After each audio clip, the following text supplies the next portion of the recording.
Olá, bom dia, quase boa tarde, 11h47 da manhã, horário de Brasília. Está começando Opinião no Ar, notícia com opinião. Hoje, 10 de março, é aniversário das cidades de Eldorado, aqui em São Paulo, Garanhuns, em Pernambuco e Salvaterra, no Pará. Parabéns para essas e outras cidades que fazem aniversário hoje, que é o dia do conservador, é o dia do guitarrista e é o dia do sogro. Bom dia, Amanda. Bom dia, Silvia. Bom dia. Beijo pro meu sogro Ismael, que eu adoro. Pronto. Bom dia. Um abraço pro Célio, meu sogro. Meu sogro, infelizmente, já se foi e eu sinto muita saudade dele. Bom dia, Rodrigo Constantino, que está lá na Flórida, nos Estados Unidos. Bom dia, Lacombe. Bom dia, Silvia, Amanda e todos que nos acompanham. E você pode acompanhar o Opinião no Ar também pelo YouTube, pelas redes sociais da Rede TV, Twitter, Facebook e Instagram. @Opinião Rede TV é o nosso Twitter e o nosso Instagram. A gente espera a sua participação. Use sempre a hashtag Opinião no Ar. E vamos às pautas de hoje. Pauta 1. Vacinas contra a Covid. A Fiocruz quer entregar 100 milhões de doses até julho. A gente vai conversar pelo telão com o vice-presidente de Produção e Inovação em Saúde da Fundação, Marco Krieger. Muito obrigado pela sua participação. Bom dia.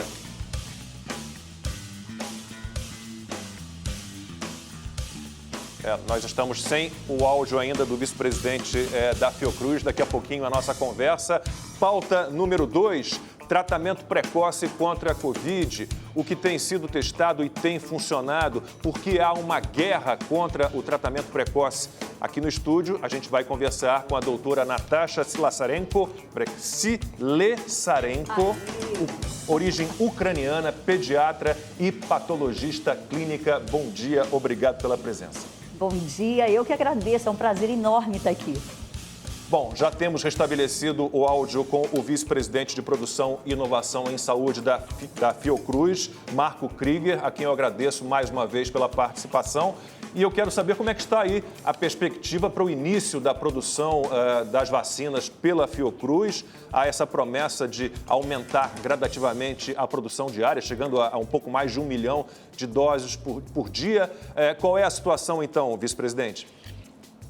Então, nós estamos... Bom dia, né? Desculpe aí, eu que tinha deixado o microfone desligado, mas, em primeiro lugar, queria agradecer, em nome da Fiocruz, o convite e a oportunidade de trazer aí esses esclarecimentos para a sociedade brasileira.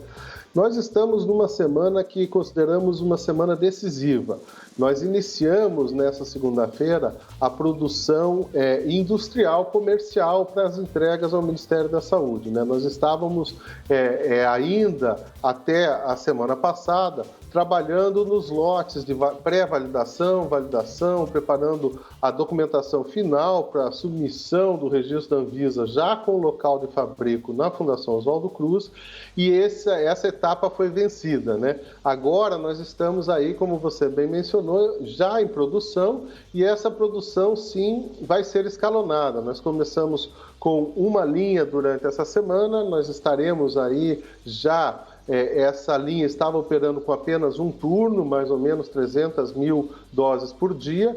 Essa linha começa a operar com 2 turnos, indo para um pouquinho mais de 500 mil doses por dia, ao redor de 600 mil. E amanhã a gente pretende começar a segunda linha. Então, nós vamos ter 2 linhas e sim chegaremos até o final do mês na escala de produção, nesse nível que você comentou, acima de 1 milhão de doses. Se você me permitir, eu acho só importante a gente salientar que existe um hiato entre o final da produção e a liberação das doses. Então, nós precisamos aí de controles de qualidade, só para você ter uma ideia, os testes de contaminação com bactérias ou fungos demoram 14 dias. Então, nesse primeiro momento, a gente tem essa diferença entre o que é produzido e o que é liberado, mas a partir de abril a gente entra num fluxo contínuo, a gente vai estar produzindo e liberando o que está sendo produzido agora. Então, nós temos aí uma expectativa muito boa aí para abril, podemos entregar aí dezenas de milhões de doses da nossa vacina. Amanda. Doutor Marco, eu gostaria de entender um pouco melhor como vai funcionar esse cronograma de entrega de vacinas, porque a Fiocruz teve um problema, né, essa semana com a máquina que lacra os frascos de vacina. Então, vocês tinham uma entrega prevista para março de 15 milhões de doses, isso foi reduzido para 3 milhões e 800 mil. Isso vai atrasar, vai ter uma implicação na entrega, no cronograma de entrega de vacinas de outros meses? Como é que isso vai impactar, né? E como é que a gente pode imaginar esse escalonamento na entrega de doses? Porque, de fato, há uma falta de vacina hoje. Então, primeiro a gente entende, né, essa ansiedade que é global, né? Não existe vacina no mundo. A gente tem um cenário aí, só para demonstrar essa situação, o Brasil é um país que vacinou muito pouco, né? Todos nós estamos acompanhando aí os níveis de vacinação, mas nós, em termos absolutos, somos o 5º país que mais vacinou do mundo. Apenas 4 países passaram do número de 10 milhões de doses aplicadas, e o Brasil já é um deles. Então, a gente tem que entender esse momento, né? É um momento difícil, nós estamos aí com vacinas que foram desenvolvidas há menos de um ano, isso é um recorde para a humanidade. Nós temos que celebrar essa conquista da ciência e nós temos aí pequenas intercorrências que são absolutamente normais no processo de produção. Se fosse para outra vacina, em outros tempos, nós não teríamos o menor problema.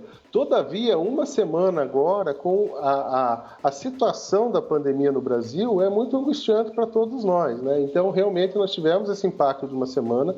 Temos essa frustração de expectativa no mês de março, mas no mês de abril, como eu comentei, nós estaremos aí já com o cronograma normalizado. A ideia é que a gente consiga chegar no final de abril aí próximo de 30 milhões de doses totais distribuídas só da Fiocruz. Ainda existem outras doses adicionais da vacina da AstraZeneca, assim como a iniciativa do Instituto Butantan. Isso vai dar realmente um momento diferenciado, aí uma ferramenta importante para o enfrentamento da pandemia.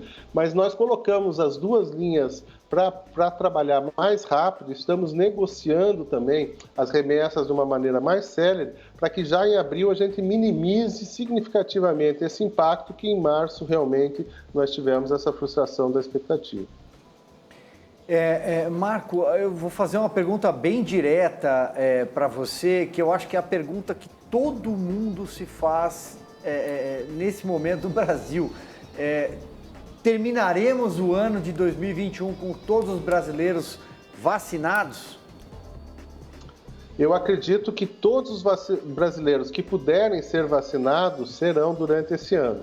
Né? Nós temos que lembrar que as vacinas não foram testadas ainda, por exemplo, para as populações infantis, para os adolescentes e muito menos abaixo de 5 anos, que vai começar um pouco mais para frente. Esse conjunto de pessoas significa quase 30% da população brasileira. Então, eu tenho certeza que os demais brasileiros serão vacinados. Nós estamos aí acompanhando o início dos estudos clínicos para que essas populações possam também ser vacinadas, mas é importante a gente salientar que, do ponto de vista da gravidade da doença, elas são muito menos vulneráveis do que os adultos e muito, muito menos vulneráveis que os idosos. Então, eu acho que a gente vai ter aí um impacto significativo na redução das mortes já aí nos primeiros momentos, como a gente tem visto em outros países do mundo que começaram aí, os poucos países que já conseguiram avançar um pouco mais na vacinação, como é o caso de Israel, como é o caso da Inglaterra, e agora os Estados Unidos está começando a chegar nesse estágio também.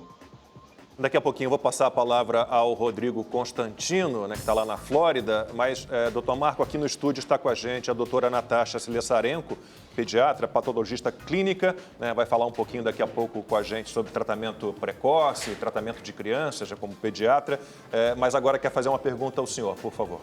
Primeiro, eu queria cumprimentar a Fiocruz, que maravilha poder ter essa notícia tão boa, né? Uma semana importante, então, que começamos a produção de vacina aqui, já vai começar a segunda linha. Parabéns, isso é fantástico. Eu queria perguntar se existe já algum movimento aí da Fiocruz, junto com a Universidade de Oxford, no sentido de avaliar a eficácia dessa vacina com relação a essas novas variantes, especialmente essa variante P1, que é essa variante brasileira, que realmente parece aí estar já em todos os estados aqui do Brasil. Sim, nós estamos monitorando, né, essa variante já desde a da nossa unidade da Fiocruz Amazônia, realmente, existem um vírus como esse, ele tem muitas mutações que vão sendo acumuladas, mas tem algumas delas que assumem uma característica que nós chamamos variantes de preocupação.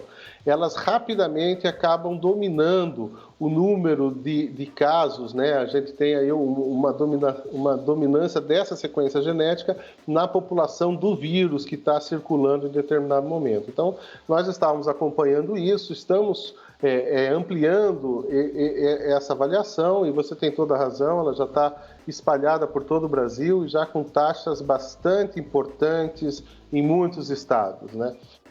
E é uma variante de muita preocupação. Nós já fizemos aí uma parceria com a Universidade de Oxford, já enviamos amostras do vírus isolado nos laboratórios da Fiocruz e também soros de pessoas que foram sabidamente contaminadas com essa variante, que foram sequenciados, soros de 15 dias, um mês depois da infecção, e temos notícias que a princípio são muito positivas, né? A gente tem um comportamento nesses resultados preliminares que deve ser publicado muito em breve da nossa variante, muito parecido com a variante da Inglaterra, que também foi uma variante de preocupação, a primeira, que rapidamente dominou, mas que a vacina AstraZeneca Oxford, que aqui no Brasil vai ser a vacina Fiocruz, teve uma efetividade muito grande. Tivemos agora relatos aí nas últimas semanas da efetividade, que é um estudo já no mundo real, não é mais estudos clínicos, mostrando então o impacto da vacinação na Escócia, em todo o país, analisando toda a população. Lá eles tinham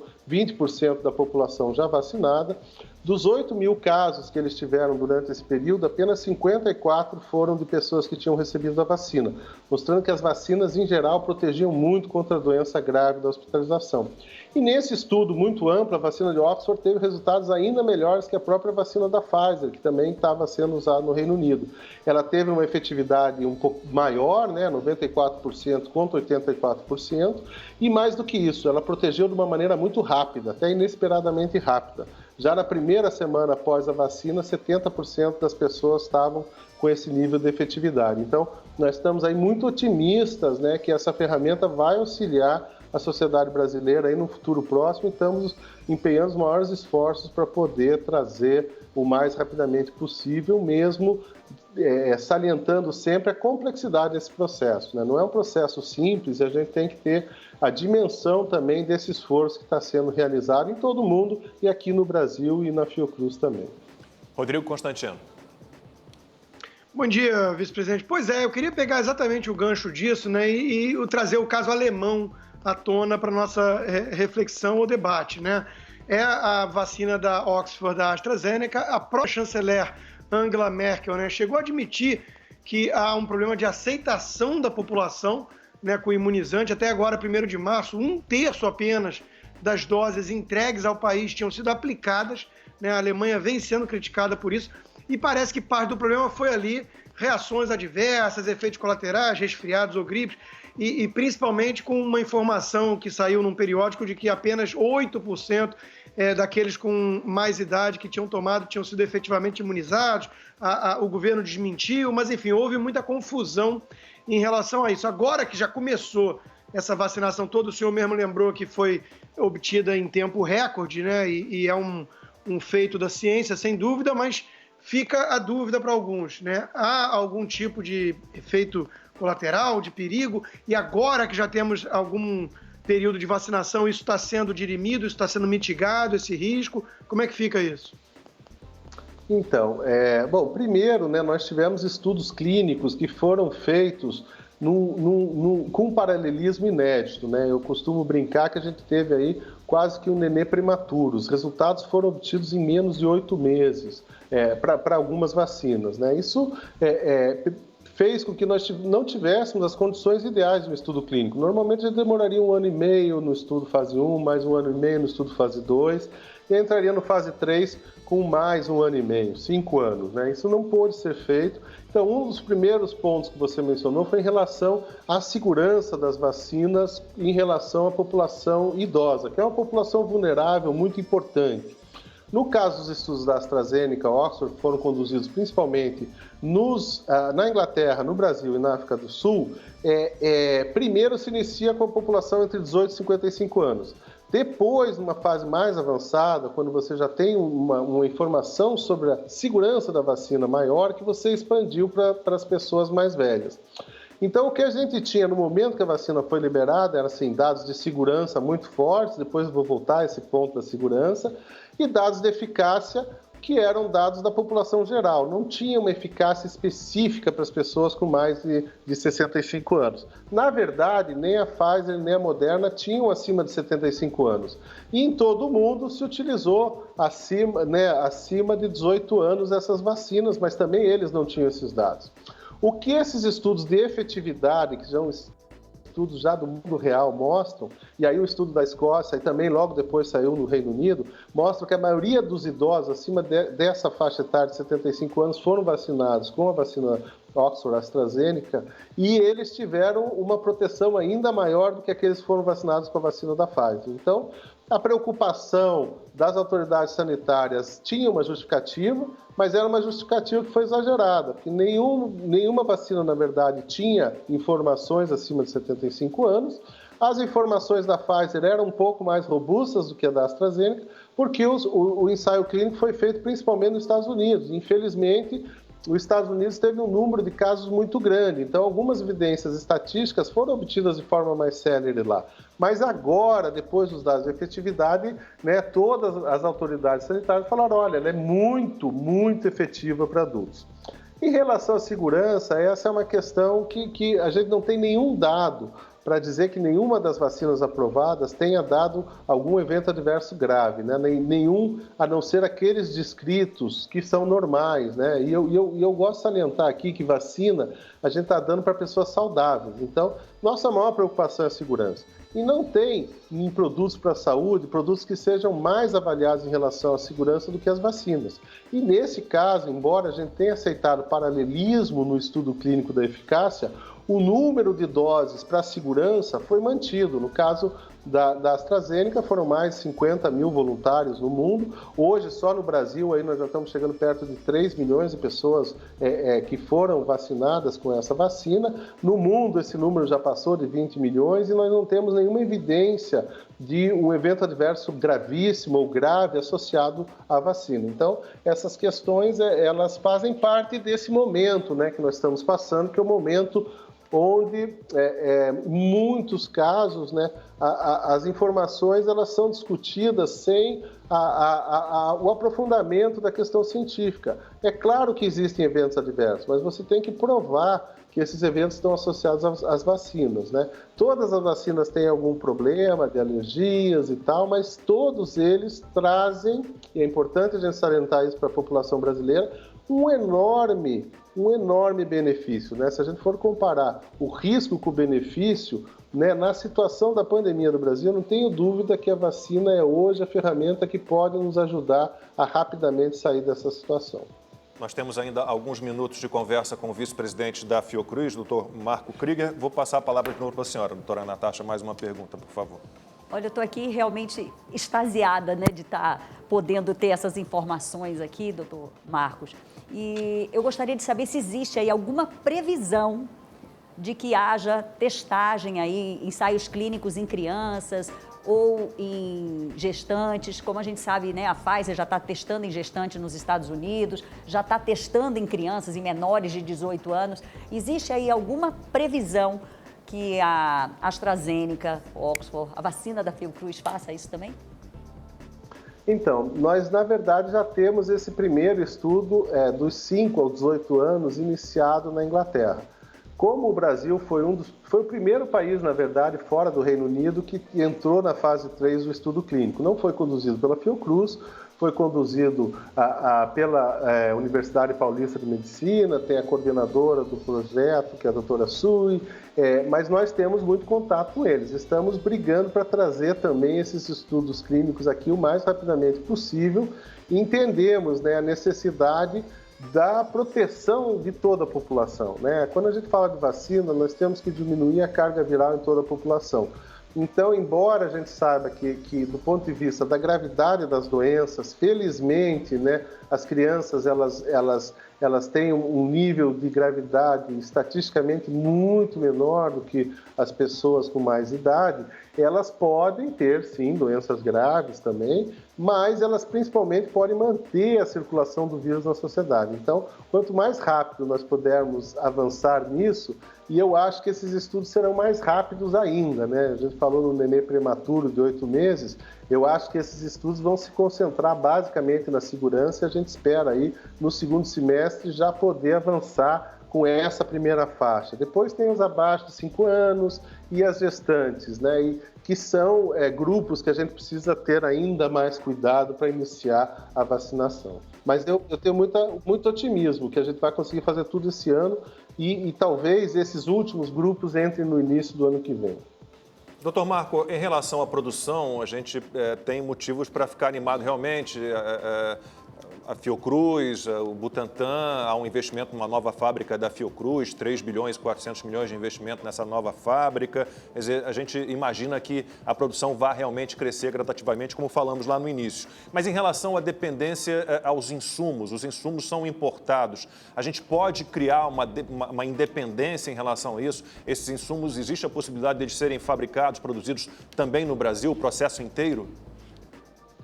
Então, né, eu gostaria aqui de aproveitar a sua pergunta, que é muito boa, e salientar alguns pontos, né? A Fiocruz é uma instituição tecnológica, então nós estamos apoiando projetos da Fiocruz e projetos brasileiros também com plataformas de vacina. Mas a nossa preocupação inicial, quando iniciamos essas tratativas em junho do ano passado, foi de tentar garantir que a sociedade brasileira tivesse a vacina da forma mais rápida possível. Então, priorizamos, né, mobilizar os nossos recursos industriais imediatamente, que seriam, então, os recursos associados ao processamento final, né, formulação, envase, controle de qualidade, que a gente já está fazendo. E nós estamos já finalizando a adaptação de uma planta que nós tínhamos para a produção também do insumo farmacêutico ativo, que nós vamos começar a produção ainda no primeiro semestre, para que após, então, esse quantitativo de doses que a gente tem acordado com a AstraZeneca, que nós vamos receber esse insumo deles produzido, nós possamos assumir. Então, esse é um outro legado desse projeto, né? A gente vai ter a independência total de uma maneira muito rápida. Só para você ter uma ideia, a gente tem, fazia um processo como esse em 10 anos, nós vamos fazer em alguns meses, né? Então é muito complexo, é possível que a gente tenha intercorrências, como nós tivemos agora, mas eu tenho certeza que nós vamos ter capacidade não só de auxiliar a sociedade brasileira, mas quem sabe aí no futuro próximo, ano que vem, também poder auxiliar outros esforços de saúde global, porque nós estamos nos preparando para ter uma produção muito significativa, né? Só para, se vocês me permitirem, né? A Fundação Oswaldo Cruz é a maior produtora de vacinas do Brasil, produz ao redor de 120 milhões de doses das 10 vacinas que nós produzimos. Só da vacina para a Covid, nós estamos planejando esse ano 210 milhões de doses. Então, nós vamos triplicar nossa capacidade de produção. E ano que vem nós queremos ainda mais, queremos chegar a 300 milhões de doses só da vacina contra a Covid, porque estamos vendo aí, né, uma situação que tende a que nós tenhamos que usar a vacina não para enfrentar a doença, como nós vamos infelizmente fazer nesse momento, mas para prevenir também um novo surgimento, já que o vírus teve aí uma velocidade, né, de espalhamento no global muito grande. Dr. Marco Krieger, vice-presidente de Produção, Inovação e Saúde da Fundação Oswaldo Cruz, muitíssimo obrigado pela sua participação. Até uma próxima. Boa tarde. Muito obrigado aí, agradeço aí a oportunidade de trazer esses esclarecimentos em nome da Fundação Oswaldo Cruz. Boa tarde a todos. 12h15, horário de Brasília. Estamos de volta e vamos à redação do Rede TV News. O ex-presidente Lula concedeu agora de manhã uma entrevista coletiva sobre a anulação das condenações contra ele na Operação Lava Jato. Quem tem as informações é a repórter Estela Freitas. Boa tarde, Estela. Boa tarde, Lacombe, e a todos que acompanham a Opinião no Ar. O ex-presidente fala ainda nesse momento na sede do Sindicato dos Metalúrgicos do ABC em São Bernardo do Campo. Ele está ao lado dos ex-candidatos à presidência Guilherme Boulos e Fernando Haddad e da presidente nacional do PT, Gleisi Hoffmann. Esse é o primeiro ato público de Lula depois da decisão do ministro Edson Fachin de anular todas as condenações contra ele na Justiça do Paraná. E o governo de São Paulo deve adotar medidas ainda mais restritivas para tentar combater a pandemia de Covid-19. O estado avalia uma forma de limitar o horário de funcionamento dos serviços essenciais e manter escolas abertas só para fornecer merenda aos alunos. Missas, cultos religiosos e todos os eventos esportivos podem ser paralisados. Os detalhes serão apresentados daqui a pouquinho, às 15h45. Os anúncios do governador João Dória você acompanha em tempo real no nosso portal redetv.com.br e a cobertura completa no Rede TV News às 19h30. Uma boa tarde a todos.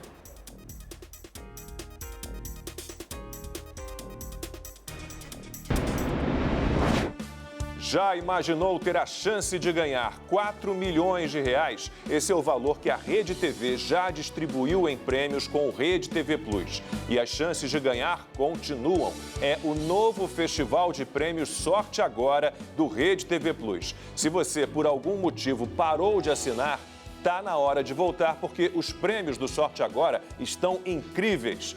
Quer saber dos prêmios? Então olha aí.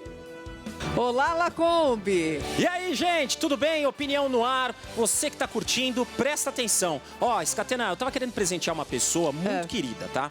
Mas não é por causa de data comemorativa, não. É porque simplesmente essa pessoa vive com o celular descarregado. Ela sempre tá lá, pendurada numa tomada, sabe? Eita, Maurício, eu conheço, assim, muitas pessoas com esse mesmo tipo de problema, viu?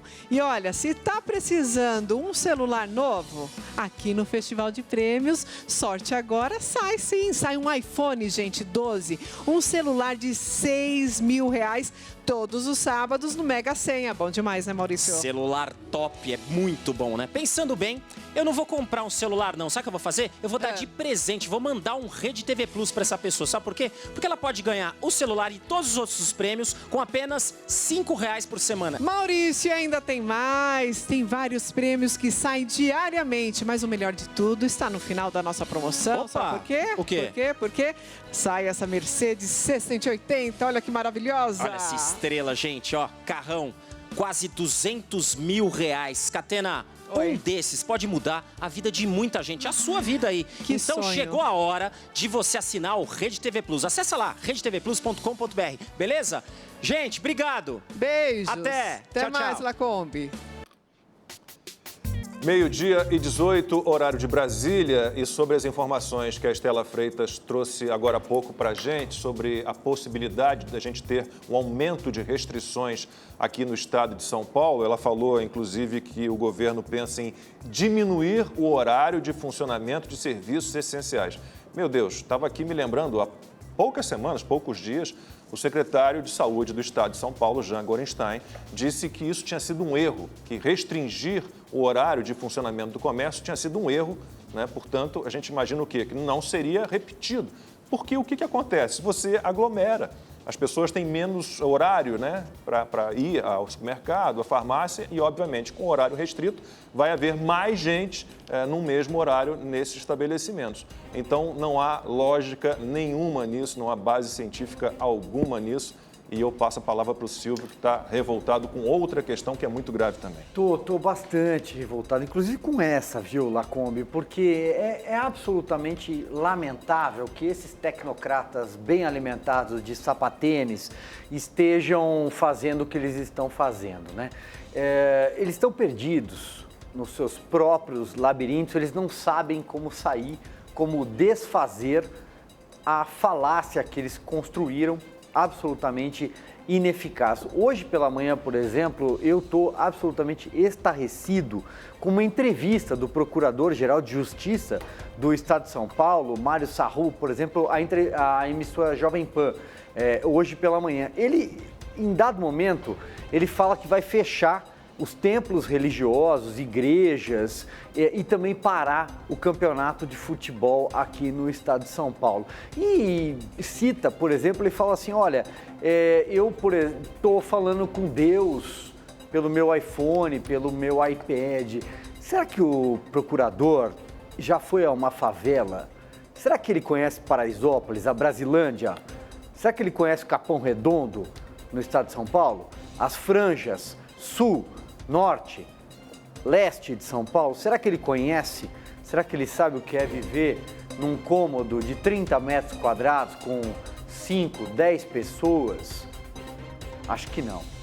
Silvio, eu entendo que tem essa parte econômica, mas também não dá para a gente esquecer que você tem que conhecer a realidade dos hospitais, dos leitos de UTI, que estão ficando cada vez mais lotados em São Paulo e também no resto do país, né? Ontem a gente teve 1.954 mortes em 24 horas por Covid, é o maior número desde o início da pandemia, maior ainda do que hoje a média diária de mortes nos Estados Unidos. Então, os números só estão aumentando, 82% de ocupação de leitos de UTI no estado de São Paulo. A gente tem a notícia de que 30 pessoas morreram na fila de espera por um leito de UTI em São Paulo. Não está dando conta. Da semana passada para cá, em apenas uma semana, mais 1.000 leitos foram abertos no estado de São Paulo e, mesmo assim, a abertura de novos leitos não dá conta da altíssima demanda. Então, é preciso, sim, restringir a circulação. E, além, obviamente, do aumento de leitos, a gente esbarra sempre num teto, que são os profissionais de saúde. Eles estão exaustos e são esses mesmos profissionais de saúde que recomendam essas medidas de restrição a quem você chama de tecnocratas de sapatênis. Então, é preciso ter solidariedade também, não só com as pessoas que estão acometidas pela doença, que não tem como se internar, não só em São Paulo, mas em outros estados. Então, a gente precisa enfrentar esse problema. Eu entendo que tem a perna econômica a gente precisa enfrentar isso também. É muito difícil, mas não dá para esquecer da saúde, que eu acho que é o problema principal. Eu só quero pontuar aqui, Amanda, muito respeitosamente, discordar de você. Você acabou de fazer aqui mas olha só, a fome mata mais do que a Covid. E em relação ao estado de São Paulo, é uma informação que não vejo circular. Existem 800 enfermeiros aprovados em concurso. 300 foram chamados para fazer a tal da anuência, que é ali saber onde quer trabalhar, quanto é que vai ganhar, como é que vai ser o esquema. 300. Desses 300, 8 foram contratados, até onde sei, a última informação que tive. Então, não dá, é claro, você abrir leitos de UTI, você não precisa só de cama, de equipamentos, mas você precisa de profissionais, né? De médicos, de enfermeiros, né? De técnicos de enfermagem, isso tudo está muito complicado. E, doutora Natasha, eu fico sempre procurando mapeamento sobre contaminações no Brasil, em que locais se dão com mais frequência, em que horários se dão com mais frequência, e transporte público está sempre em primeiro.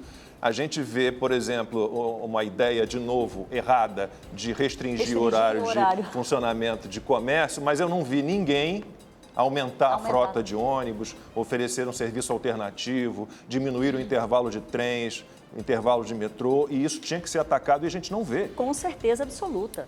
A gente vê exatamente o contrário, né? Diminui, deixa menos transporte público para tentar diminuir a circulação, mas aí aumenta porque vai ter mais gente, quando você estava falando sobre isso, que os serviços essenciais vão ficar abertos menos tempo. Eu estava exatamente pensando no transporte público, que em vez de diminuir, teria que aumentar esse transporte público para que não houvesse aglomeração, porque realmente o que a gente precisa fazer nesse momento em que não dispomos de vacina em quantidade suficiente? Nós precisamos evitar a circulação desse vírus. Como é que a gente evita? Infelizmente, podendo ficar em casa. Se puder, fique em casa. Use todos os recursos de máscara, distanciamento, lavagem frequente das mãos. São medidas que a gente está cansado de saber e que vão permanecer aí por muito tempo, mesmo tendo vacina. Agora, como é que a gente pode diminuir a circulação do vírus? Diminuindo os encontros.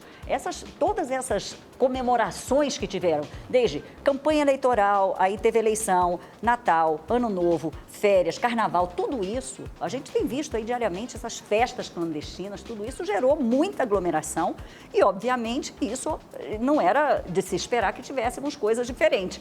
Temos aí um absurdo aumento do número de casos, no número de óbitos, culminando aí, junto com isso, veio as chamadas variantes. Então, a gente tem aqui no Brasil realmente um prato cheio para que a coisa aconteça da forma como está acontecendo, infelizmente. Constantino, como disse a doutora Natasha, né, se puder, fique em casa. A questão que o Silvio chamou de tecnocratas de sapatênis, eles talvez não lembrem que a maior parte da população brasileira precisa vender o almoço para comprar o jantar. As pessoas não estão na rua porque são rebeldes, inconsequentes e irresponsáveis. Consta. Fome. É mais fácil, né, você pregar esse tipo de medida sendo funcionário público, gozando de estabilidade de emprego, salário no final do mês, ou sendo jornalista que pode fazer home office. Essa não é a realidade da imensa maioria, né? Então eu acho que demonstra, inclusive, uma insensibilidade muito grande para com a população, o povo trabalhador. E quanto à falta leito, é óbvio que é uma tragédia e tem que buscar até se há ou não responsáveis, né, que foram de alguma forma negligentes aí, né? Mas é importante lembrar também que se você fizer uma rápida pesquisa na internet, você vai encontrar todo ano notícias de fila em leitos para quem depende de hospital público, de SUS, né? Agora, eu queria trazer para reflexão, e talvez a doutora Natasha tenha alguma informação, eu não tenho, né? Mas é uma pergunta que foi feita pelo doutor Alessandro Loyola, que está na frente de batalha também, né? Atende em hospitais pessoas com Covid, e ele perguntou, né? Sem assistência hospitalar, assistência médica regular, sem suplemento vitamínico, né? Sem a quantidade razoável de sol, sem ambiente arejado, sem distanciamento social e sem máscara, né? E sem tratamentos profiláticos ou vacina, como é que está a mortalidade em presídios? Lembrando que por conta da pandemia, o nosso Supremo soltou milhares, dezenas de milhares de marginais condenados e presos. Eu não tenho o número aqui, não sei quanto está essa mortalidade lá. Eu, como conselheira federal, participei aí do plano de operacionalização da vacina de Covid e a população carcerária foi colocada lá como uma das populações de risco, porque vivem em intensas aglomerações, mas não chegou neles ainda a vacina. Eu não saberia te dizer, mas certamente vivem nesse ambiente. E, pelo visto, a coisa não deve estar tão feia, senão todos nós já estaríamos sabendo aí a quantas anda essa mortalidade dentro dos presídios, né? Doutora, eu nunca tinha visto uma guerra tão grande contra um tratamento precoce quanto a gente percebe agora. Quer dizer, todas as doenças, se tratadas precocemente, a chance de cura, a chance do tempo de convalescência ser menor, isso tudo aumenta, né? Isso tudo é mais positivo. Mas a gente vê uma guerra e o Conselho Federal de Medicina garante a liberdade ao médico para decidir o tratamento que ele quer seguir, com o acordo ou do paciente ou da família do paciente. Por que isso acontece? Como é que se dá essa relação entre o médico e o paciente para definir um tratamento precoce? Por que há tanta gente jogando contra isso? Então, isso também nos entristece profundamente, porque houve politização do tema. Um tema que não poderia ter ido para o campo político e acabou indo. Então, o que se vê, o que se espera, né? Hoje a gente vê tratamentos, por exemplo, hidroxicloroquina, ivermectina, colchicina, vitamina C, vitamina D, azitromicina. Quer dizer, existe aí já uma série de drogas que tem sido feitos estudos aí grandes, muitos estudos sobre isso. A gente tem aí o maior estudo, o Clinical Trial Recovery, que está sendo, o sponsor é a Universidade de Oxford, são 2 pesquisadores, Laundrie e Peter, e esses 2 pesquisadores aí têm o maior estudo mundial, né, dessas drogas. Eles testaram aí mais de 11 drogas em associação, hidroxicloroquina com azitromicina, fizeram também da colchicina. Saiu semana passada o estudo. Mas a ivermectina também saiu um estudo há poucos dias. Exatamente, da ivermectina, eu acho que se a gente tem que prestar atenção numa droga, na ivermectina e na colchicina. Realmente elas têm se mostrado aí que podem ser drogas que realmente venham a contribuir. A colchicina saiu esse estudo que você muito bem lembrou agora, que é um estudo que envolveu assim muitos pacientes, é um estudo canadense muito bem desenhado e que mostra que a colchicina é um remédio barato, é um remédio com baixíssimos efeitos adversos, tem como grande efeito adverso a diarreia, pode dar diarreia, mas é um remédio barato e usado para gota, sabe aquela doença que incha a articulação? Excesso de ácido úrico. Exatamente, por excesso de ácido úrico. Então, é usado há muitos anos para isso. E, assim, tem se mostrado, esse estudo canadense mostrou que ela realmente, diminui aí a chance de óbitos, o que é muito bom. Então, uma dose aí pequena que se usa da colchicina pode ter um ótimo, de repente, desempenho. Mais estudos vão precisar ser feitos, mas é algo que a gente possa usar. A hidroxicloroquina, que foi tão falada, tão politizada, essa realmente, os estudos, a maior parte dos estudos mostram, o próprio Recovery, que é um estudo que envolve aí mais de 40 mil pacientes, é um estudo do Reino Unido, mostrou que realmente a hidroxicloroquina não teve efeito em pacientes já internados. Aí teve outros estudos lá do professor Didier Raoult de Marseille, na França, o estudo da Arábia Saudita, o estudo de New Jersey com a hidroxicloroquina já mostrou que ela pode ter realmente... Até o terceiro, quarto dia. Algum efeito se usada nos primeiros 5, 6 dias, que é a chamada fase virêmica, né? Porque a gente sabe que a hidroxicloroquina tem aí um efeito em alterar o pH celular, faz com que ele fique mais alcalino e então impediria aí que o vírus tivesse sucesso dentro da nossa célula. Mas eu acho que se a gente tivesse aí que apontar para 2 drogas que de repente, nossas atenções deveriam ficar voltadas, seria a colchicina, depois desse estudo canadense, realmente dá aí realmente um gás novo para isso, e a ivermectina. A ivermectina é uma droga que eu, como pediatra, a gente usa muito e usa há muito tempo. A ivermectina foi prêmio Nobel em 2015 por causa do tratamento aí de oncocercose, de filariose na África. Então, assim, a ivermectina, o problema é que no início dessa pandemia, teve um estudo em Melbourne, na Austrália, e por Cali, o autor era Cali, e ele testou in vitro, em placas de in vitro, uma dose de ivermectina muito alta. O que foi feito com a hidroxicloroquina também? Também. Manaus? Mesma coisa, exatamente. uma dose 6 vezes Cavalares. maior. E aí, in vitro, mas aqui em Manaus foi feito em vivo. Mas lá foi feito em vivo. Morreram 11 pessoas. Exatamente.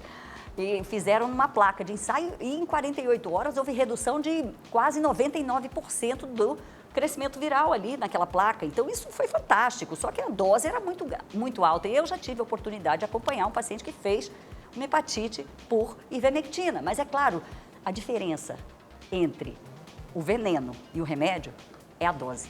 Então, nós do Conselho Federal, aqui eu falo até como médica, é importante que se mantenha a legitimidade da relação médico-paciente.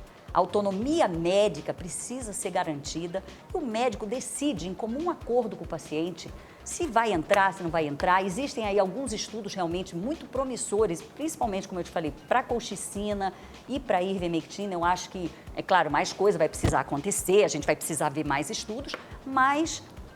A princípio, não tem ainda nada definido. O que é que tem definido de tratamento, gente, que o Recovery mostrou? Corticoide, dexametasona e tocilizumab, que é um anticorpo anti-TNF. Essas 2 drogas já estão recomendadas, elas diminuem tempo de internação, elas diminuem o uso de oxigênio, seja no paciente em VNI, que é ventilação não invasiva, seja em paciente em ventilação mecânica. Então, isso é sensacional. Então, isso tem sido feito, mas já num paciente numa fase inflamatória, aquela segunda fase. Então, o que a gente busca aí é tentar evitar com que esse paciente chegue nessa segunda fase. Não é isso? Eu acho que tem uma diferença aí, que a doutora aponta bem, que é essa relação médico-paciente, que é uma relação estritamente privada, e outra que é indicar um tratamento precoce como política pública de saúde, que foi isso que o governo federal fez sem estudo científico, sem embasamento científico nenhum, né? A senhora citou alguns estudos sobre hidroxicloroquina, a gente tem um aqui publicado no New England Journal of Medicine, com instituições, inclusive hospitais no Brasil, com mais de 600 pacientes com casos leves, moderados de Covid, usando hidroxicloroquina em combinação com outras drogas, mostrando que não há efeito, pelo contrário, pode até algum impacto hepático e no coração cardíaco também. E eu até dei uma pesquisada em outras agências sanitárias do mundo inteiro, na Europa e nos Estados Unidos. Você tem o National Institutes of Health, que é ligado ao Ministério de Saúde nos Estados Unidos, né, um dos mais proeminentes centros de pesquisa e ciência médica, e eles não recomendam, por exemplo, não recomendam o uso de hidroxicloroquina, nem cloroquina. A ivermectina ainda há um ponto de interrogação, mas eles chamam atenção para a baixa qualidade dos estudos feitos até agora, justamente para essa altíssima dose indicada, porque você tem uma reação in vitro positiva, mas você precisaria de uma dose muito alta para um paciente que não seria viável. A senhora mesmo chamou atenção para os efeitos adversos. Então, dado isso, eu acho que assim, as opções que a gente tem de tratamento, a não ser essas que a senhora já falou, né, de corticoides e outros que já foram comprovados, o tratamento precoce ainda parece não ter uma base científica, principalmente não uma base científica para recomendação por um Ministério de Saúde, né? Pelo menos no mundo inteiro a gente não tem essa recomendação. Eu concordo integralmente com o que você falou. Realmente, como política pública, é complicado por falta de estudos realmente que deem robustez, estudos que atestem. Agora, na relação médico-paciente individual, ali o médico tem essa autonomia, a legitimidade da relação médico-paciente deve ser preservada e mantida, e principalmente com base no princípio que norteia a medicina, que é o princípio da não maleficência, não fazer mal. Então, não faz mal, vamos discutir, existem estudos experimentais, vamos fazer ou não vamos, então é deixar muito claro. E o que eu acho mais importante do tratamento, minha gente, não é nem a gente ter essa monte de remédio aqui para discutir nada disso. É o acolhimento que o médico dá para o paciente. É o acolhimento, é essa coisa de deixar o paciente tranquilo, de fazer, olha, nós estamos juntos, vamos fazer exame, vamos te acompanhar, vamos ver como é que você está e dando essa segurança. Eu creio que isso é tão, se não muito mais importante do que você oferecer aí uma série de medicamentos que não tenham ainda toda a comprovação científica necessária. Mas Lacombe, posso entrar com um gancho aqui? Pular a fila, passar à frente do Silvio? Mas pegando um gancho nessa resposta, doutora, nós estamos no meio de uma pandemia. Uma pandemia que as mesmas pessoas que ficam alertando que não há os estudos mais robustos do mundo para tratamento precoce, para de alguma forma alfinetar o governo, né, Bolsonaro, que claramente fez uma opção por isso, assim como o governo Trump, né, que talvez se tivesse sido Macron ou algum outro, ia ser uma postura diferente. Nós estamos no meio de uma pandemia onde as pessoas estão justificando fechar o supermercado, botar um tapume dizendo que isso não é produto essencial e não pode comprar. E estão aplaudindo isso. Pessoas que dizem ser liberais, defender a liberdade. Nós estamos no meio de uma pandemia.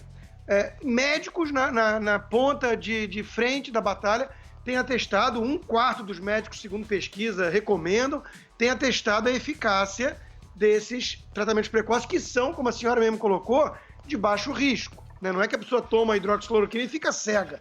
Isso é uma falácia. Então, a pergunta que eu faço, muito objetiva. A senhora, como médica, doutora pediátrica, quantos dos remédios que nós recomendamos ou que nós tomamos diariamente para vários outros tratamentos e várias outras doenças possuem o teste duplo cego, randomizado, AAA, blá, blá, blá, que essa mesma turma que aplaude governador tirânico porque estamos numa pandemia, na hora do tratamento precoce, fala, opa, mas não há maior prova científica do mundo para isso.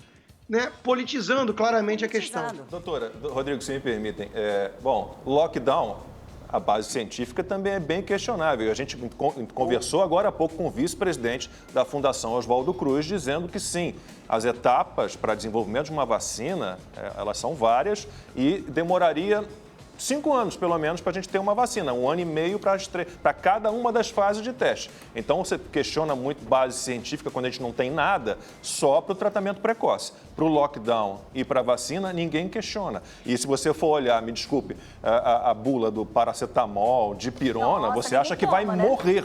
Né? Paracetamol, doutora, também dá uma hepatite grave. Eu já tive paciente com hepatite por paracetamol, que é o Tilenol, que a gente toma aí de rodo.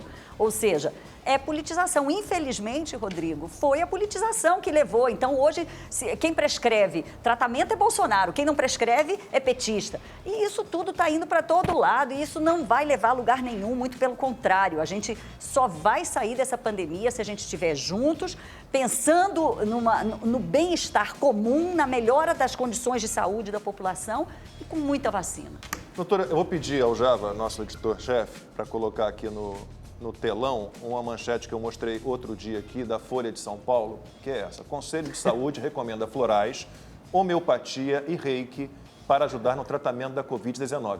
Nada contra. Claro. Cada um. Esta semana, um grande portal de notícias fez uma nova matéria falando mal da ivermectina.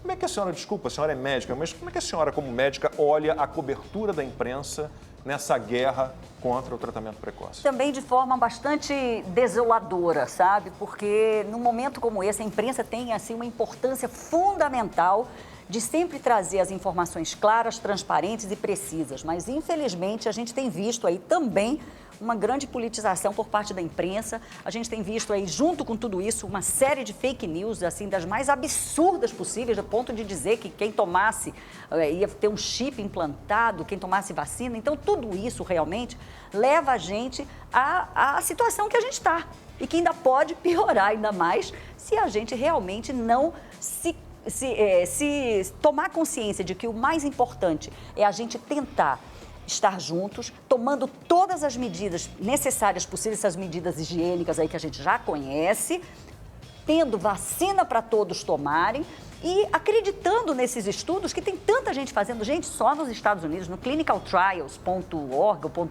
.gov, eu não sei bem ao certo, tem quase 5 mil estudos de drogas para serem utilizadas em diferentes estágios dessa doença. Já tem 58 deles prontos, que mostram aí que a ivermectina, a hidroxicloroquina ainda pode, já não tem mais uso, mas corticoide sim, enfim. A gente tem que sentar e estudar, não adianta ficar aí de orelhada, escutando o que um ou outro fala. É sentar e estudar, entendeu? E o portal de notícias que eu citei, que fez mais uma matéria, né, de uma série que vem fazendo contra o tratamento precoce, contra especificamente a ivermectina, foi o UOL, né, que está nessa guerra que desrespeita, como a doutora já falou aqui, uma ordem, uma determinação do Conselho Federal de Medicina, que é papel do médico definir o tratamento para o seu paciente em conversa com o paciente ou com o responsável ou algum parente. Pode fazer, Amanda. Eu já perdi a fila. Achei que era minha vez. First. O Constantino rouba minhas perguntas. Ele fala que eu só estava pensando, não sei o que a doutora acha, mas talvez uma boa saída para todo esse imbróglio, porque de fato o tratamento precoce foi muito politizado. Seja você ir direto à fonte, né? As maiores agências sanitárias do mundo, se não está bom Brasil, se as pessoas criticam a Sociedade Brasileira de Infectologia, embora eu acho que ela tem toda a legitimidade, né, para mostrar claramente que o tratamento precoce não tem comprovação científica, mas então entra na Sociedade Brasileira, na Sociedade Americana de Infectologia, IDSA, CDC, ou então National Institute of Health, no Centro de Proteção e Prevenção de Doenças dos Estados Unidos, da Europa. Então, quer dizer, tem milhões de fontes. E o que é interessante é que elas aglutinam todos esses estudos que estão sendo realizados, por exemplo, no Clinical Trials, e ao contrário de nós leigos, consegue discernir, nós não, né, a senhora não é, mas obviamente nós jornalistas, nesse sentido leigos, consegue discernir os estudos que têm um bom embasamento, que são bem feitos, e os estudos que têm falhas e vulnerabilidades. Não sei, acho que talvez Fantástico. seja mas é isso que eu estou falando, vamos sentar e vamos estudar.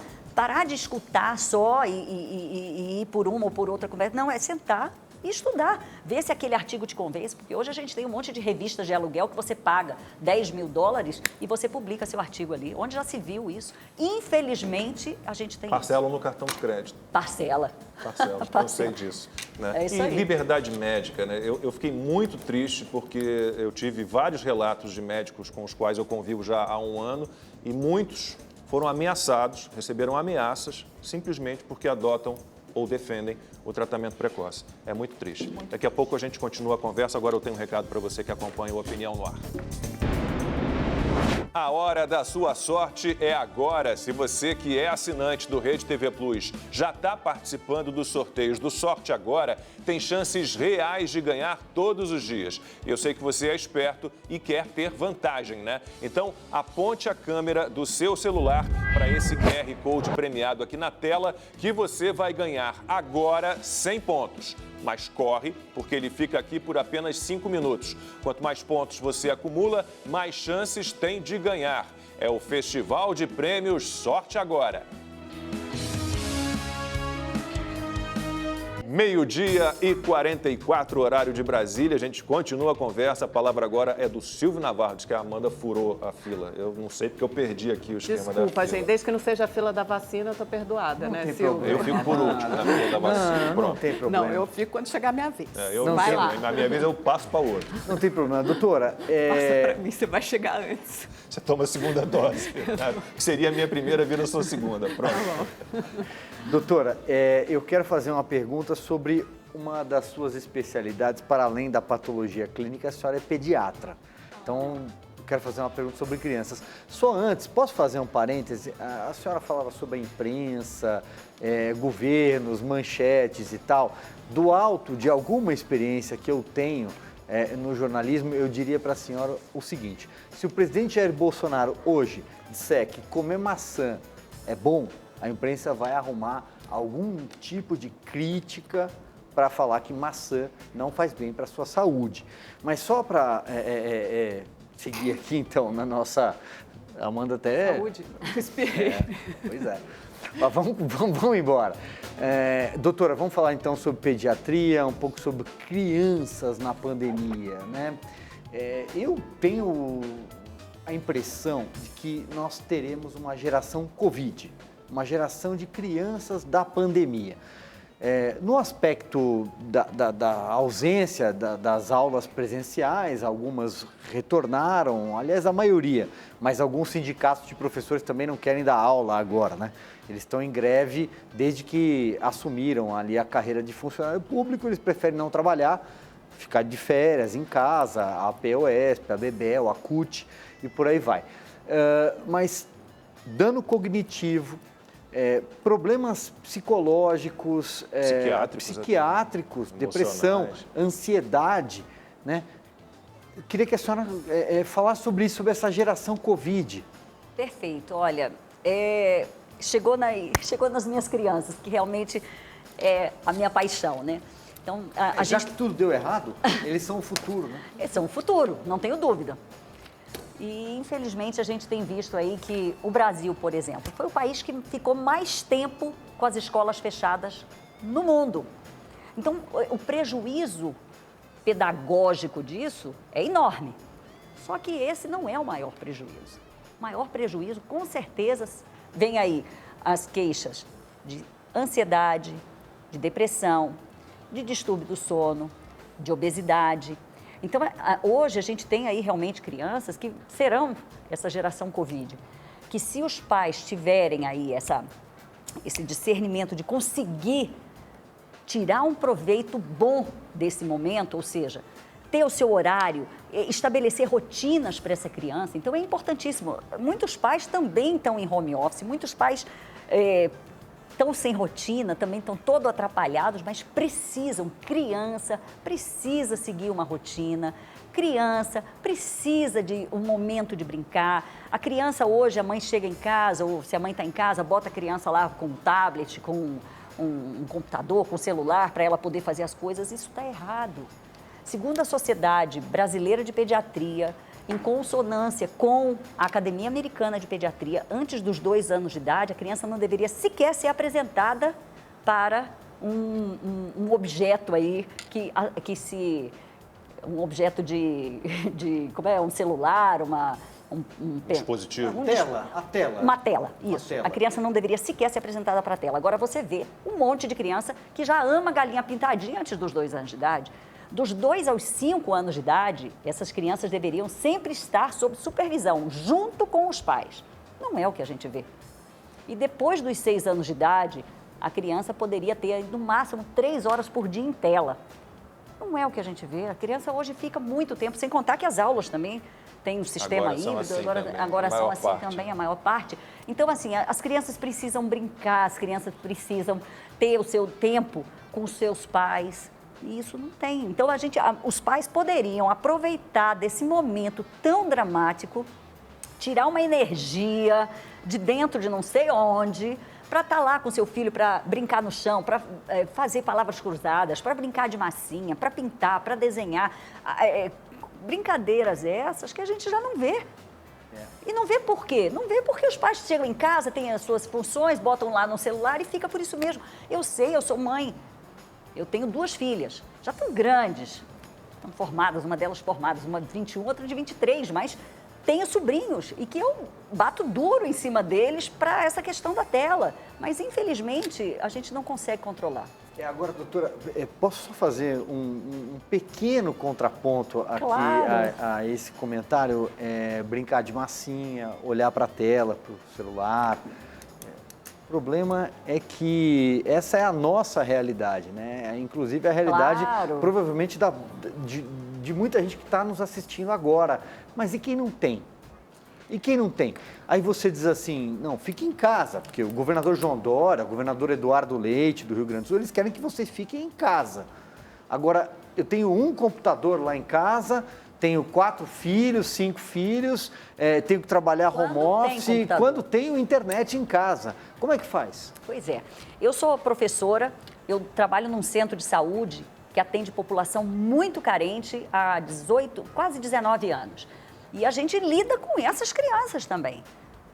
E, assim, dentro daquelas possibilidades, é fazer o que tem. É um papel com uma caneta, a mãe faz um desenho, o menino pinta com a caneta mesmo. Ou seja, é usar da criatividade, é brincar de stop. Então, todo mundo fechado, vamos lá.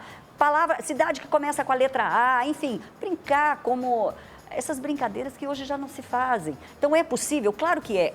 Essa pandemia veio ainda para mostrar, escancarar mais ainda a desigualdade social, o abismo social que existe no nosso país. Isso tanto do ponto de vista da saúde pública. Vocês imaginam o que seria essa pandemia sem o SUS? É possível imaginar o que seria isso sem um sistema único de saúde? Estamos de volta para as considerações finais com a doutora Natasha Slesarenko. Falou sobre tratamento precoce, sobre consequências dessas quarentenas pesadas para essas gerações todas de estudantes, crianças, adolescentes, jovens. Doutora Natasha, eu vou buscar uma mensagem mais positiva. A senhora já falou de todas as consequências graves, ruins para essa gerações, né, que são várias, de crianças, adolescentes e jovens afastados das escolas, das universidades por tanto tempo, né, com isolamento social, e o ser humano é um ser social. Essas gerações terão uma queda de produtividade, né, o PIB mundial deve cair por conta disso, mas ainda dá tempo, ainda é possível resgatar essas gerações que estão sendo diretamente atingidas? Com certeza, eu acho que é isso que a gente conversou. Qualquer que seja o nível social, é importante que a família esteja ali, a mãe, o pai, o avô, quem quer que cuide, que esteja ali junto daquele adolescente, que busque entender quais são os seus medos, quais são as suas angústias, quais são os seus temores. E se exponha também, coloque. Eu acho que o diálogo, a compreensão, o amor, essa coisa pedagógica, isso se recupera.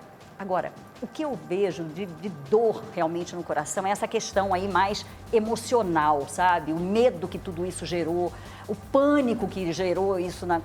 Essas gerações precisam de apoio, então. Precisam de apoio, precisam de amor, precisam de carinho, precisam de acolhimento. Doutora, muitíssimo obrigado pela participação. Volte sempre. Constantino, obrigado. Amanda Silva, você que nos acompanhou. A gente volta amanhã, 11h47 da manhã. Até lá.